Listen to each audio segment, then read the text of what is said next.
Bismillahirrahmanirrahim. Assalamualaikum warahmatullahi wabarakatuh dan salam sejahtera. Saya Nura Najiha Musa dengan nombor matrik 321137, pelajar Master Sains Sosial USIM. Hari ini akan membentangkan kajian dengan tajuk Faktor Keterlibatan Perokok dalam Ketagihan Dadah, satu tinjauan dalam kalangan pelajar. Jadi, untuk pengenalan, seperti yang kita semua sedia maklum bahawa isu penagihan dadah ini bukanlah satu isu yang baru. Bahkan isu penagihan dadah ini telah mendapat tempat di mata seluruh dunia.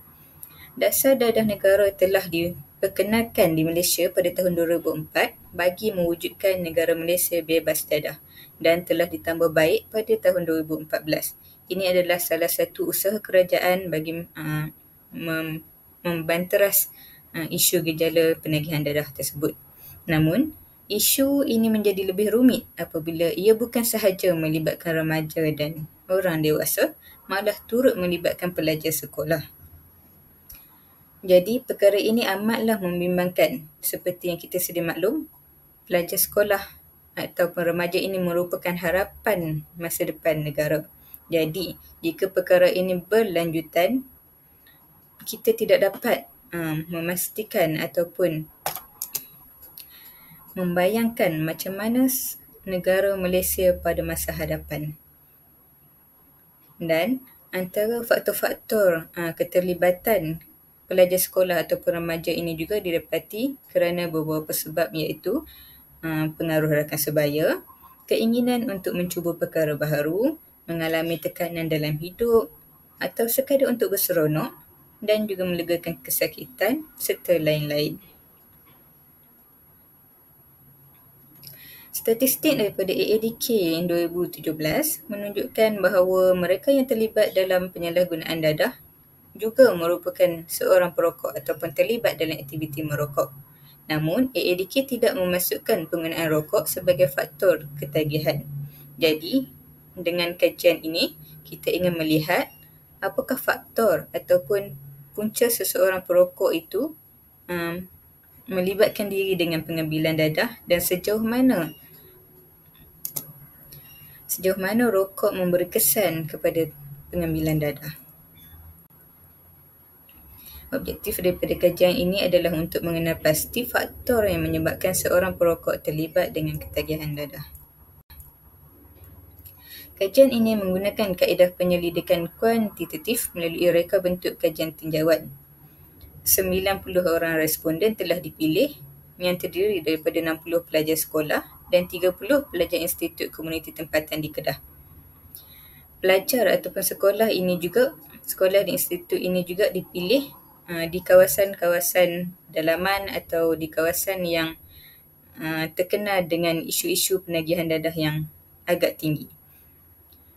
Kenapa kita memilih pelajar di sekitar kawasan tersebut adalah untuk kita yang pertama untuk mengenal pasti sejauh mana ilmu ataupun pengetahuan dan kesedaran pelajar-pelajar ini terhadap bahayanya penyalahgunaan dadah, dan di samping itu kita juga ingin melihat pendapat mereka terhadap mengapa seorang perokok terlibat dengan penagihan dadah. Soalan di dalam kajian ini menggunakan soalan tinjauan oleh Agensi Anti Dadah Kebangsaan AADK dalam melaksanakan program pendidikan pencegahan dadah PDA. Manakala data yang telah diperolehi dianalisis menggunakan Statistical Package of Social Science SPSS versi 26 yang melibatkan analisis data deskriptif. Baiklah, seterusnya kita pergi kepada dapatan kajian yang mana yang pertama adalah faktor-faktor yang mempengaruhi perokok terlibat dengan penyalahgunaan dadah. Jadi, daripada ujian ataupun kajian yang telah dijalankan, pengkaji mendapati terdapat 4 faktor utama yang dipersetujui oleh para responden menjadi faktor yang mempengaruhi perokok terlibat dengan penyalahgunaan dadah. Yang pertama adalah ketagihan rokok, yang kedua pengaruh rakan, yang ketiga mencuba perkara baru, dan yang keempat adalah faktor-faktor lain, yang mana faktor-faktor lain ini termasuklah kurangnya kasih sayang daripada keluarga, persekitaran yang dapat menjerumuskan seseorang kepada penyalahgunaan dadah, tekanan yang dihadapi dan isu-isu peribadi yang seseorang itu tanggung. Jadi jika kita dapat lihat di sini, ketagihan rokok dipersetujui oleh 21 orang responden bersamaan dengan 23.3%. Pengaruh rakan terdapat 43 orang responden yang bersetuju bersamaan dengan 47.8%. 14% responden pula bersetuju dengan mencuba perkara baharu bersamaan dengan 15.6%, dan baki 12 orang responden bersamaan dengan 13.3% bersetuju dengan faktor-faktor lain yang telah dinyatakan tadi. Jadi jika kita dapat dilihat di sini, majoriti responden bersetuju bahawa pengaruh rakan dapat menyebabkan seseorang, terutamanya seorang perokok, terhadap penyalahgunaan dadah.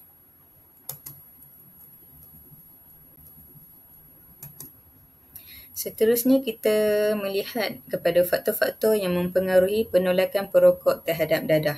Daripada kajian ini juga, pengkaji mendapati terdapat 4 faktor utama yang membuatkan seseorang perokok itu menolak ataupun tidak terpengaruh dengan dadah. Yang mana antaranya adalah mengurangkan atau berhenti merokok, mengelakkan rakan-rakan yang ketagihan dadah, kesedaran dan juga lain-lain. Yang mana lain-lain ini termasuklah mempunyai iman yang kuat ataupun mampu untuk menolak godaan ketagihan dadah itu sendiri, mempunyai kasih sayang yang cukup dan menjalani kehidupan yang sihat. Okey, jadi jika kita lihat di sini, 27 responden bersetuju bahawa mengurangkan atau berhenti merokok boleh mencegah seseorang daripada terpengaruh dengan ketagihan dadah, yang mana jika seseorang itu kurang bergantung terhadap rokok, maka risikonya lebih kurang untuk terdedah kepada penyalahgunaan dadah. Dan yang kedua adalah 23 orang responden bersamaan 25.6% bersetuju bahawa mengelakkan rakan-rakan yang ketagihan dadah dapat juga membantu seseorang itu untuk tidak terlibat dalam penyalahgunaan dadah. 13% responden pula bersamaan dengan 14.4% bersetuju bahawa kesedaran yang dimiliki oleh seseorang, iaitu termasuklah kesedaran bahayanya rokok ataupun penggunaan dadah, dan juga kesedaran untuk terhadap tanggungjawab yang dipegang oleh seseorang individu itu antara faktor untuk yang mempengaruhi seorang perokok itu menolak dadah.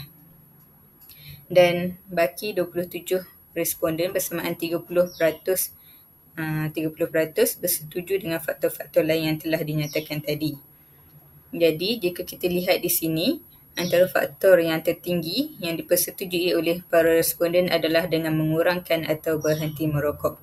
Jika kita sendiri sedia maklum bahawa merokok juga dapat menyebabkan satu ketagihan dan kebergantungan terhadap rokok itu sendiri. Jadi dengan mengurangkan ataupun berhenti merokok dapat sekaligus merendahkan risiko untuk kita terlibat dengan penyalahgunaan dadah.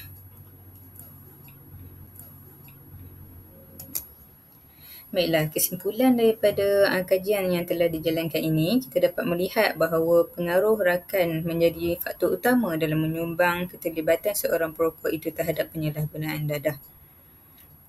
Manakala dengan mengurangkan pengambilan rokok ataupun berhenti merokok, dapat mengelakkan daripada seseorang itu terlibat dengan penyakit dadah.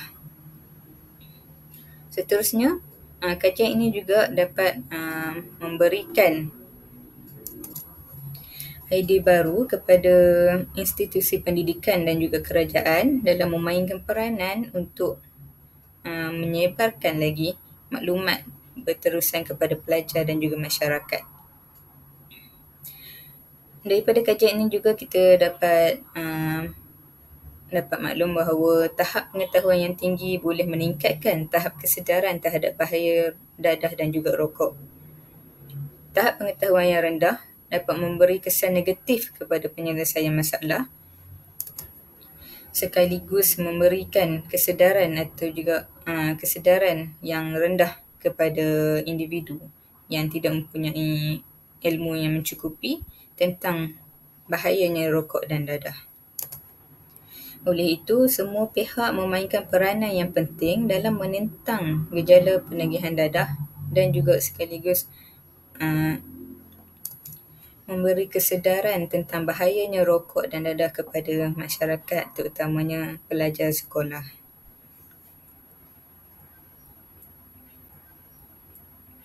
Jadi itu saja daripada saya berkaitan kajian berkenaan rokok dan dadah.